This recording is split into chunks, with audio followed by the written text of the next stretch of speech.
दिल्ली का ओल्ड राजेंद्र नगर, वो इलाका जिसने सालों से कहे सदियों से देश में आईएएस आईपीएस जैसे बड़े अधिकारी देने वाला वो मोहल्ला, वो गली, वो सड़क आखिर कैसे अब वो मौत का दरिया बन गया। आखिर ऐसा क्या हुआ जो आईएएस आईपीएस की तैयारी करने वाले छात्र थे वो बेबस अपने आप को बचा नहीं पाए। बीती रात जिस तरीके से ओल्ड राजेंद्र नगर के इलाके में उस आईएएस आईपीएस की तैयारी कराने वाले कोचिंग के बेसमेंट में पानी भरा और दर्जनों जो देश के भविष्य थे, नौनिहाल थे, वो फंस गए। 3 जो बच्चे हैं अब हमारे बीच नहीं हैं, 2 लड़की 1 लड़का। बिहार की रहने वाली एक छात्रा भी इस हादसे की शिकार हो गई। लेकिन बड़ा सवाल है कि ओल्ड राजेंद्र नगर के उस बेसमेंट में पानी कैसे भरा। आखिरकार उस बेसमेंट में जब पानी भर रहा था तो वहां मौजूद छात्रों को इस बात का एहसास क्यों नहीं हुआ। दिल्ली में कुछ वक्त पहले तक दिल्ली की सरकार एक एक बूंद पानी के लिए तरस रही थी, लेकिन मानसून की बारिश हुई, उसके बाद दिल्ली सरकार की पोल पट्टी खुल के रख गई। भाजपा जो आम आदमी पार्टी की सरकार पर सवाल उठा रही थी, उसी बीजेपी, नरेंद्र मोदी, अमित शाह, राजनाथ सिंह सहित तमाम सांसद, विधायक, केंद्रीय मंत्रियों की पोल खुल गई। पूरी दिल्ली डूब रही है, लेकिन सियासत 7वें आसमान पर है।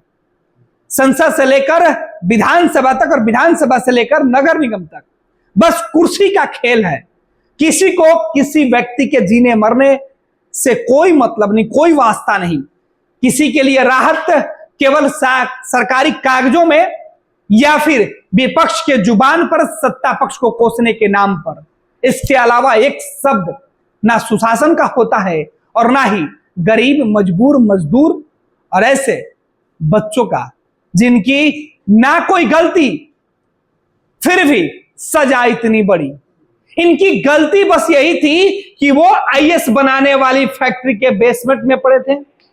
इनकी गलती वही थी कि अपने तमाम सुख चैन को छोड़कर, अपनी नींद को छोड़कर ये देश और समाज के लिए कुछ करना चाहते थे, परिवार का मान सम्मान आगे बढ़ाना चाहते थे और इसके लिए इन्होंने दिन रात एक करके, दुनिया छोड़कर, मोह माया त्याग करके वो पढ़ाई कर रहे थे। इनका कसूर बस इतना ही था कि इन्होंने उस नामी ग्रामी ब्रांडेड आईएएस आईपीएस बनाने वाले कोचिंग के ऊपर भरोसा किया और अपने भविष्य को उनके हाथ में सौंप दिया। कोचिंग चलाने वाले पर अब तक कोई कार्रवाई नहीं। दिल्ली में आम आदमी पार्टी की सरकार है, दिल्ली में केंद्र में नरेंद्र मोदी भाजपा की सरकार है, दिल्ली में जो नगर निगम है, जो एमसीडी है, वो आम आदमी पार्टी की है। दिल्ली में रहने वाले लोग देश भर के हैं, किसी पार्टी के नहीं है, किसी संगठन के नहीं है। दिल्ली में सपने पूरा करने वाला, सपने देखने वाला एक बिहारी होता है, एक राजस्थान का होता है, एक हरियाणा का होता है, एक जम्मू कश्मीर का होता है, एक अंडमान निकोबार का होता है, देश के हर कोने का होता है, पूरब से लेकर पश्चिम तक का होता है, उत्तर से लेकर दक्षिण तक का होता है। लेकिन दिल्ली देश की राजधानी है जहां इस तरीके से मौत का खेल खेला जाता है। और इस पूरे मामले पर राहत और बचाव कार्य के जगह पर एक एक हाथ मिलाकर, एक एक हाथ जुड़ाकर, जब जरूरत थी लोगों को कि ऐसे बच्चों के भविष्य न बिगड़े, दोबारा दिल्ली में पानी पानी वाली हालात नहीं बने, तो एक दूसरे के सामने आईना लेकर खड़े हो गए हैं कि किसके चेहरे पर कितना दाग लगा हुआ है। यह दिल्ली की हकीकत नहीं है साहब, यह देश की हकीकत है। दिल्ली डूब रहा है तो केवल केजरीवाल जेल में बंद है इसके लिए गुनहगार नहीं है, बल्कि दिल्ली की सत्ता परासीन, देश की सत्ता परासीन प्रधानमंत्री नरेंद्र मोदी और भाजपा भी है। और इसके लिए जवाबदेही और जिम्मेवारी राज्य सरकार के साथ केंद्र सरकार की भी बनती है। दिल्ली में अगर कोई अच्छा काम होता है तो केंद्र सरकार अगर उसके लिए वाहवाही लेती है, एलजी उसके लिए क्रेडिट लेते हैं, तो दिल्ली में नाकामियों के लिए केवल अरविंद केजरीवाल की सरकार ही नहीं, वहां की एलजी और केंद्र की सरकार को भी जिम्मेवार होना पड़ेगा। अरविंद केजरीवाल सरकार की यह विफलता है, उनके मंत्रियों की यह सीधे तौर पे नाकामी दिख रही है। वहां के नगर निगम के जो पार्षद हैं, जो वहां के परिषद के सदस्य हैं, वो उनकी नाकामी है। लेकिन साहब, अफसरों की तो नाकामी है। आखिर कैसे किसी बेसमेंट में कोचिंग चलाने की आपने अनुमति दे दी? और एक नहीं, हजारों लाखों कोचिंग चल रहे हैं। आखिर ओल्ड राजेंद्र नगर तो बस एक वानगी है। दिल्ली के मुखर्जी नगर, ओल्ड राजेंद्र नगर का इलाका क्या है? करोल बाग के बीच में सबसे रिहायशी, सबसे घना बस्ती है। यह कोई साधारण सी बात नहीं है।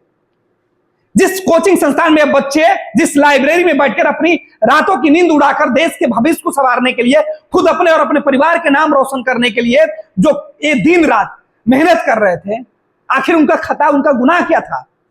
आखिर उनकी नींद कैसे उड़ गई? और ये लोग तमाशा कर रहे हैं। बच्चे सड़क पर हैं और बच्चों के वेश में कई राजनीतिक दल के नेता और कार्यकर्ता सड़क पर उतर गए हैं। लेकिन उनका क्या होगा जो डूब गए, जिनकी जिंदगी, जिनकी सांसें टूट गई, उखड़ गई उम्मीदें, उस परिवार के उन हजारों लोगों की उम्मीदें, उस गांव के सैकड़ों लोगों की उम्मीदें जो एक एक बच्चे के ऊपर टिकी हुई थी, आखिर उनका जवाबदेही कौन है? सवाल वही है कि आखिर एकाएक पानी कैसे भर गया? कैसे उस सिस्टम में कौन सी व्यवस्था थी जिससे छात्र बाहर नहीं निकल पाए? इसकी जांच होनी चाहिए।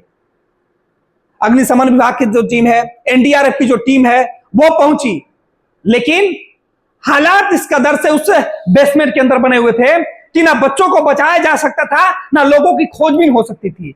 अभी भी समाचार मिलने तक उस इलाके में खोजबीन जारी है। कहने वाले लोग 30 से 35 की संख्या गिना रहे हैं। शासन और अधिकारियों के कागजी फाइल में अब तक 3 सबूत के तौर पर जो शरीर है, जो बॉडी है, वो बरामद हुआ है।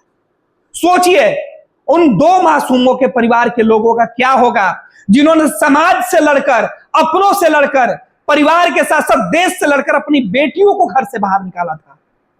उत्तर प्रदेश, बिहार की वो बेटियां जिनके ऊपर प्रदेश की नजरें थी, प्रदेश के करोड़ों लोगों के, उन बेटियों का भविष्य टिका था कि एक आगे गई है तो दूसरा उसके पीछे जाएगी।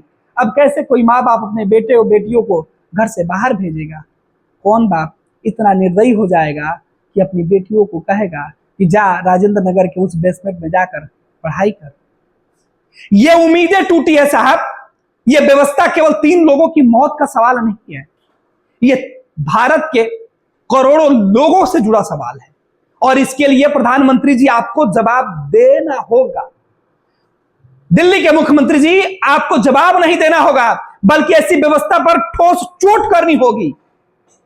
दिल्ली के उन कोचिंग संस्थानों से भी सवाल है कि रुपए के लालच में इस तरीके से अंधा मत बनिए कि देश के भविष्य बनाने की आड़ में आप लोगों के भविष्य के साथ खिलवाड़ करिए और अंधेरे कुएं में डाल दीजिए। और आखिरी सवाल देश के उन बच्चों से भी है जो भविष्य बनाने के लिए अपनी मजबूरी, अपनी गरीबी को तिलांजलि देकर, अपने सपनों को चकनाचूर करके, अपने सुख सुविधा को छोड़कर, त्याग कर, ट्रेनों में धक्का खाकर, बसों में खड़े होकर, लाइन लगाकर कतारों में चले जाते हैं ऐसे कोचिंग में पढ़ने के लिए। ऐसे बच्चों से भी आग्रह है कि जाइए तो कम से कम 2 रुपए के लालच में ऐसे बेसमेंट में अपनी जान को जोखिम में न डालिए। नहीं पढ़िए ऐसे कोचिंग में, नहीं पढ़िए ऐसे संस्थानों में, बड़े बड़े ब्रांडों में मत जाइए। जाने से पहले एक बार परख जरूर लीजिए, क्योंकि आप जब कामयाब होइएगा तो केवल आपकी कामयाबी वो आपकी नहीं बल्कि पूरे समाज की होगी, आपके परिवार की होगी। लेकिन आज आप नहीं है तो केवल और केवल आपके परिवार का जो है सब कुछ लुट गया है। दुखों का पहाड़ परिवार पर पड़ा है। बिहार और उत्तर प्रदेश सहित उन तमाम राज्यों के रहने वाले लोगों के ऊपर पड़ा है जिनका अपना इस नाले के पानी में डूब गया। ये नाले की पानी है, ये बरसात का पानी नहीं है, ये आपदा नहीं है, ये साजिश है, ये अपराध है सीधे तौर पर। और ये साजिश वाली अपराध है। और ऐसे अपराध करने और कराने वाले और षड्यंत्र रचने वाले लोग माफी के काबिल नहीं है। किसी को भी माफ करने की जरूरत नहीं है। जो गुस्सा आज दिल्ली के सड़कों पर दिख रहा है वो गुस्सा देश के बच्चों के आंखों में दिखना चाहिए और ऐसे कोचिंग संस्थानों के ऊपर ठोक के जवाब देना होगा। सवाल पूछना होगा कि भविष्य बनाने का भरोसा देकर कैसे जिंदगियां छीन लेते हो साहब। 26 वर्षों में 17,000 से अधिक डॉक्टर बना चुका बिहार एवं झारखंड के छात्रों एवं अभिभावकों के बीच सर्वाधिक विश्वसनीय एवं लोकप्रिय संस्थान गोल, नेशंस लीडिंग इंस्टीट्यूट। हमारा विश्वास गोल के साथ।